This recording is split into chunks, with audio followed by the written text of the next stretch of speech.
দর্শক, আসসালামু আলাইকুম। দেশ এবং প্রবাস থেকে যে যেখান থেকে আমার প্রতিবেদন দেখতেছেন, সবার প্রতি আন্তরিক শুভেচ্ছা এবং ভালোবাসা রইল। আশা করি সবাই ভালো আছেন। আলহামদুলিল্লাহ।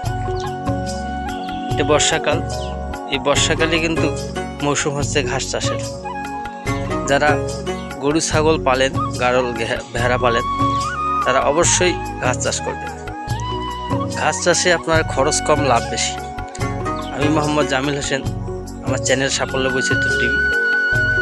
আমি মূলত এই যে ঘাসটা আপনাদের দেখাচ্ছি, এই ঘাসটার নাম জারাওয়ান হাইব্রিড ঘাস। খুব প্রোটিনযুক্ত ঘাস এবং রসালো মিষ্টি স্বাদযুক্ত। এই ঘাসটা আমি 4 বছর যাবত চাষ করে আসতেছি। মার্শাল্লাহ ভালো ফলন পেয়েছি। আমি মূলত আমার খামার আছে, গরু খামার, ছাগলের খামার আছে। আমি এই ঘাসটা ওই ছাগল গরুকে খাওয়াই। ঘাসটা খুব নরম এবং রসালো, পাতাযুক্ত ঘাস। খুবই ঝোপ হয়, অনেক ঝোপ হয়, মানে আমাজন যেটা বলে আমাজন, সেরকম ফলন হয়। আপনারা দেখতে পাচ্ছেন ভিডিওতে।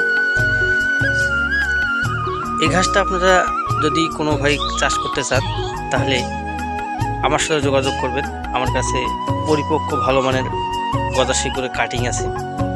আমি মূলত কাটিং বিক্রি করি। সারা বাংলাদেশ কুরিয়ার সার্ভিসের মাধ্যমে ক্যাশ অন ডেলিভারি এই ঘাসের কাটিং বিক্রি করি। আমার কাছে একেবারে গজাশি করে ভালো মানের কাটিং আছে। আমি আপনাদের কাটিং সহ দেখাবো। আপনারা দেখতে পাচ্ছেন, এটা হচ্ছে আমার ঘাসের জমি। গরু ছাগল খাওয়াবো। মোটামুটি 4 ফিট হয়ে গেছে। এটা কাটা শুরু করব আমি। আপনারা দেখতে পাচ্ছেন ভিডিওতে আমার ঘাসগুলা। খুব মাশাআল্লাহ অনেক ফলন। দেখেন পাতাগুলো কি মসৃণ। তাহলে ভিডিওটি শুরু করবেন, শেষ পর্যন্ত দেখবেন, তাহলে আপনারা যারা ঘাস সম্পর্কে জানতে পারবেন। আজকে আপনারা দেখতে পাচ্ছেন যে এটা আমার কাটিংয়ের জমি। এটা হচ্ছে মূলত কাটিং বিক্রি করি অনলাইনে। আপনারা দেখতে পাচ্ছেন পরিপক্ক ভালো মানের কাটিং।